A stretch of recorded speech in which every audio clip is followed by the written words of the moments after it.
wonderful for the fans. So, you know, and that shows good connection between the fans. Yeah, hats off to all of those that made the journey.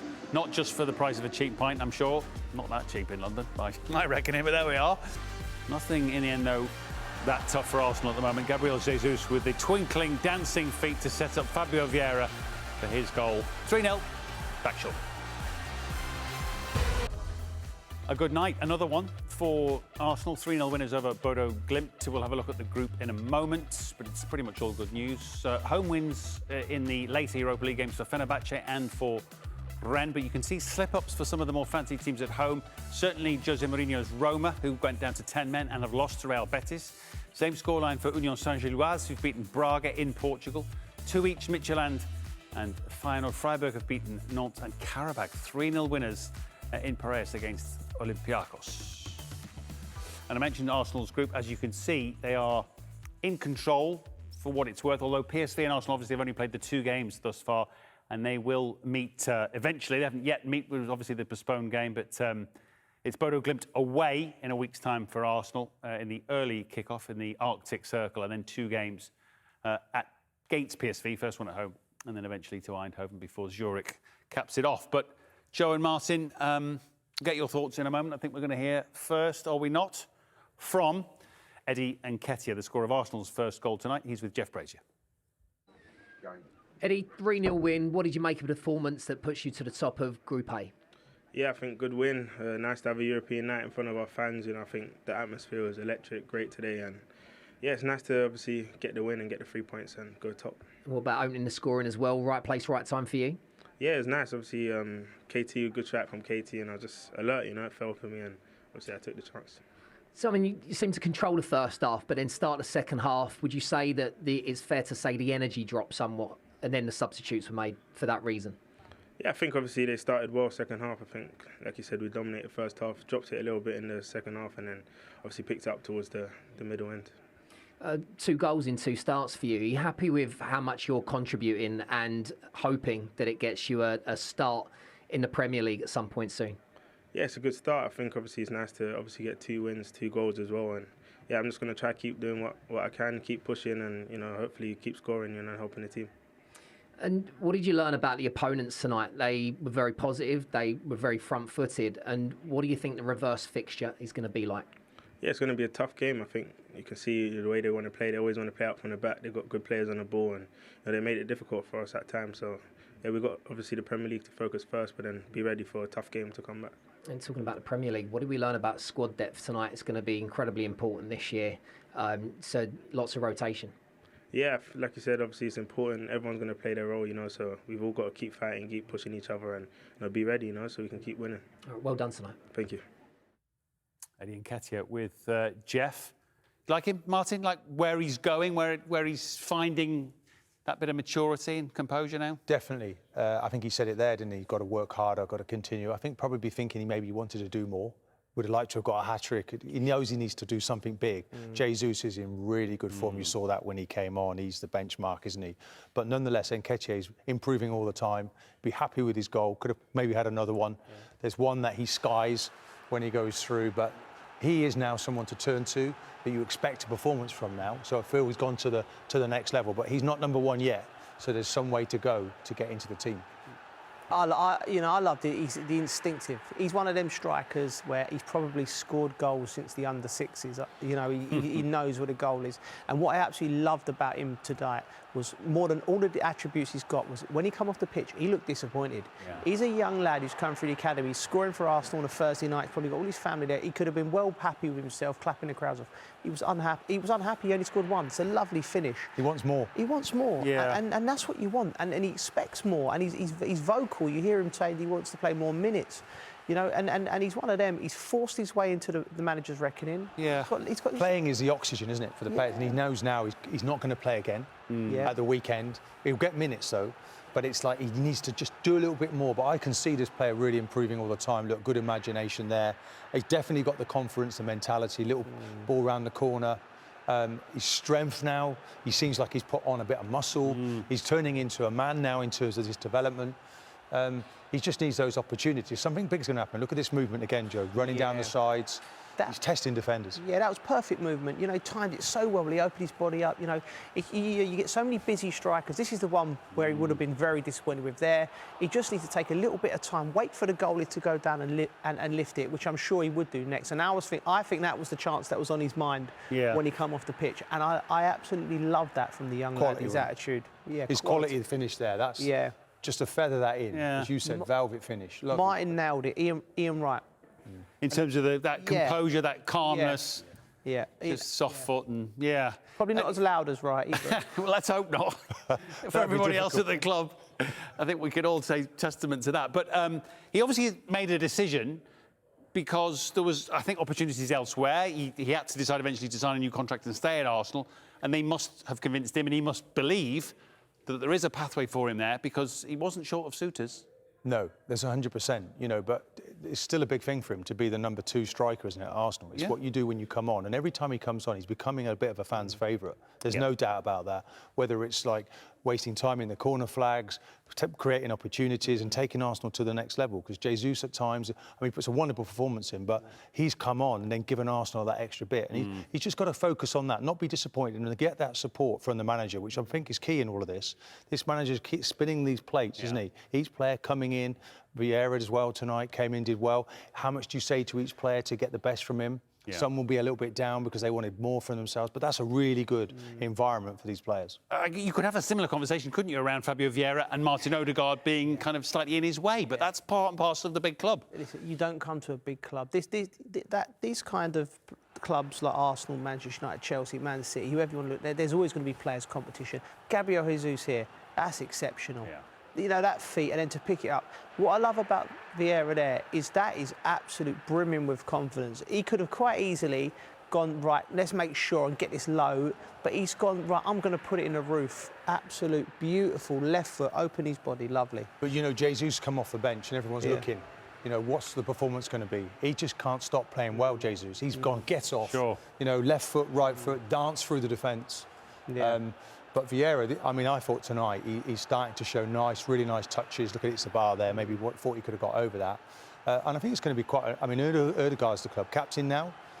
He's left them on the pitch together. So there's quite a battle there to see which one is going to come through. They spent good money on him. And he's definitely got a great left foot. Perhaps should have put that one away. That touchdown mark with the outside of his boots. So everything he does, he's one of them technicians where everything's with purpose. This is the assist. Look, left, just moved him, feed it into an area. He's one of the absolute velvet left foot. This kid could do anything, and like Martin said, he's got the competition. Martin Odegaard, one of the club captains, leader of the leadership group that Mikel Arteta talks about. But this guy's a fantastic player. This is where the Europa League is absolutely perfect, isn't it? For the next player, the next level that's going to nurture and bring through. If we were talking about Champions League now, these guys wouldn't quite be getting this opportunity. So this has been kind to Arsenal in the past with the Sakas and Smith-Rowes, and it's continuing to be so. So, from a manager's point of view, I would have think that Arteta's loving this. This is exactly what you would want. He's got just enough competition. There is seniority.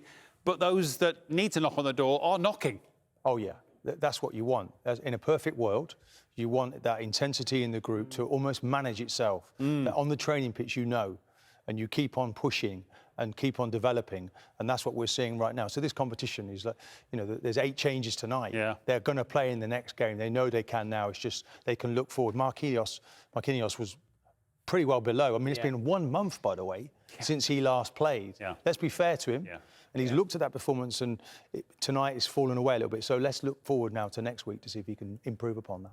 Yeah, well, we'll get the manager's perspective after this short break. Mikel Arteta, you would think, pretty happy with a 3-0 win. A control of this group, the top of that. Premier League, top of that. Flying, the Gunners. The boss, next. So the Premier League leaders switch their attention to Europe, and a victory would take them top of the section. Great play here by Martinelli. He's got Tierney in the box. Tierney! So close, and then it's turned home. A great ball in, and that's a fantastic header. Jesus away from Samsted. A lovely beat. Teed it up perfectly. That was brilliant. Mikel, what are your thoughts on a 3-0 win and the performance that went with it? Really happy, obviously, with with the win, 6 points now with a clean sheet.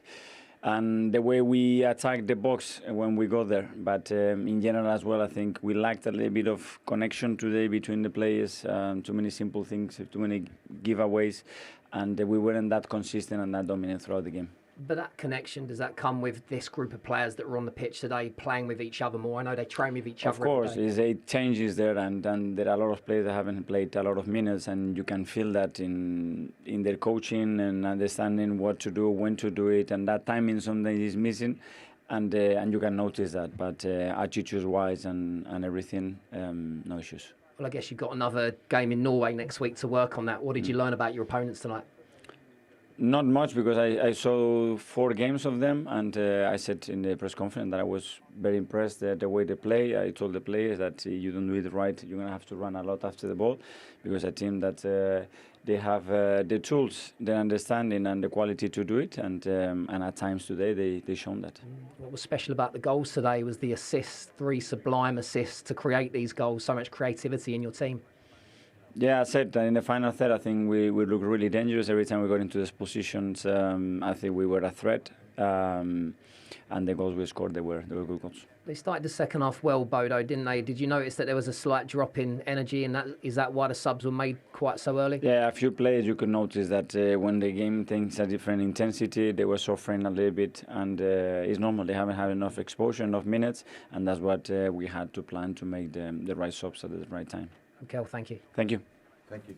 Pretty happy, Bunny. I think that's fair. Although, a bit like his mentor, if that's fair, at Manchester City, the guy I'm sure he learned plenty from in Pep Guardiola, he's always looking for more. He's a perfectionist, isn't he? And he's fretting there about sometimes they gave it away a bit cheaply. And I think he's right, Mikel Arteta. You know, you've got to set the bar really high, haven't you? You know, at the moment, they're in a situation, they're top of the league. You know, you've got to have one eye on what might happen. Tough game coming up against Liverpool. So he doesn't want any complacency. He wants the next lot to prove that they should be in the team. So that's him about nurturing. And if they see him being complacent, then the players, maybe it creeps into them. So he wants more. He wants perfection. And I think he's right. 8 changes. He talked about difficulty with some of the connections.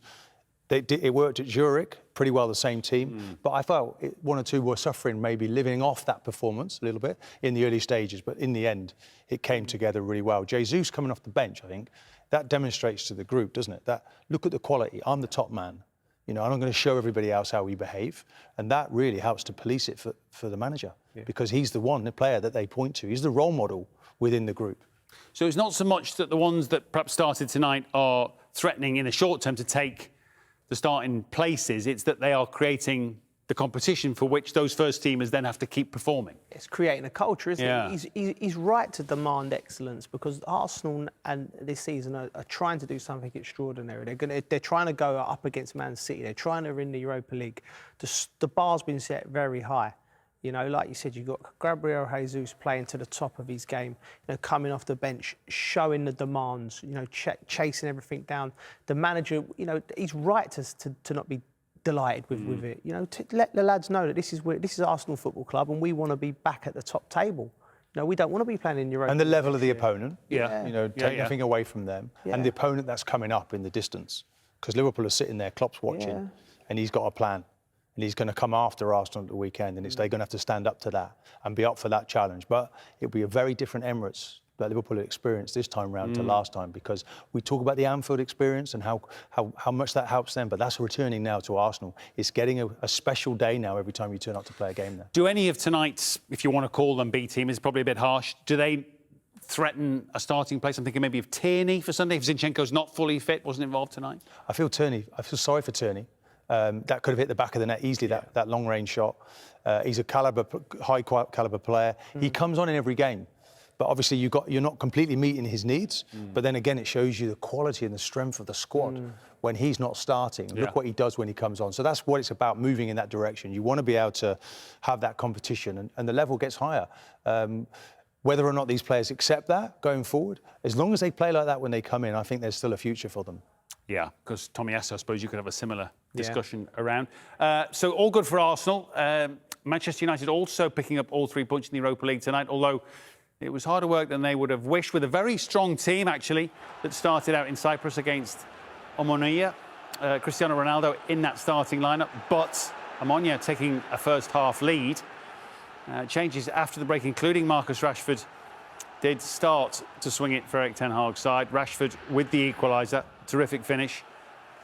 Anthony Martial also then getting involved, Joe, who gives Ten Hag again options. Yeah. Well, this lad 5 years ago looked like the real deal, didn't he, Martial? I think that it was an eye-opener, going to Sevilla, being a bit part player there, and he's come back with a bang, you know, because he's thinking to himself, I'm lucky to be at a club like Manchester United. I'm going to put it on, and he's given Ten Hag an option. They made hard work of it. Yeah. They've gone to Cyprus, then Manchester United. Cristiano, that man there, he's not having. Listen, what a wonderful player, but he's having a tough time. He got an assist, didn't he? He got an assist. Got an assist, although he's probably shooting, isn't he? Well, the other two score and he doesn't, matter. so that's just the way it is Yeah. right now. But I think we'll learn something more about Ronaldo, won't we? When he's not being picked every week, he's got to be a great character, and he's got to be great around these youngsters so they can learn off him. You know, it's okay smiling when everything's going your way, but you want to show some personality when you're not in the team as well. We watched West Ham earlier, and they, in the end, needed kind of, if you want, the big guns to get it done. Scamacca with a bit of help from Paqueta, and the goalkeeper also coming to the rescue. Yeah, I mean, this is exceptional, Matt. I love the touch here because he gets out of his feet, he knows where the goal is, and he just strikes it across. Like I said, West Ham, you know, although a rough start, they're just starting to find a bit of form, and they're coming back into it, and the fans are starting to get excited. He's going to another level, isn't he? It Scamacca. seems so. Yeah. It seems so. Starting to, become the man. But there's Anana's terrific late save to keep 3 points to David Moyes. Let's hear some post-match reaction from the Hammers. The luxury that you had on the bench ultimately changed the game today. The smile on your face just says it all there. What you've got Smiling, with we're starting to get a squad of players now which we think we can chop and change when we need to. We think we can use some of them, and I mean, you saw the 3 players that we brought on, you know, they're top players, and you know, and it made the difference. Flynn Downs as well seems to put in another stellar performance. Are you pleased with how he's developing? I thought he was probably the best player tonight. I thought he played really, really well. He's just starting to show us a little bit more. When he started a little bit slow, but he's really put a marker down tonight. I thought he played very well tonight. Yeah, he's getting what he wants, I think, by and large, isn't he, David Moyes? Progress. Yeah, he's building the club. He's rebuilding the club. You know, like what he's done is extraordinary. You know, the run last year galvanised the club. The signings have been spot on. Scamacca, like Martin said, he's coming back. He's showing what a player he is. Yeah. Italy's number 9, playing at West Ham. Paqueta, Brazilian international. You know, so it's so exciting for West Ham and West Ham fans. And it was a difficult start, but I can see the next 5 or 6 games, West Ham climbing the table slowly and comfortably getting out of this group and having another exciting run in Europe.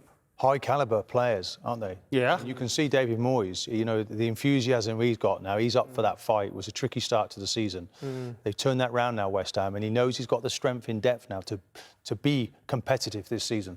Yeah, look forward to more clues in a week's time in the Europa League. But for now, we are out of time. Martin, thank you very much. See you for more, I'm sure, in a week's time, with Arsenal going again. Obviously, luckily, you're not making the trip, nor am I, to the Arctic Circle, but 1 or 2 will. Joe, thank you, as always, for all of your thoughts and observations tonight. OK, we're done, but you should not be, because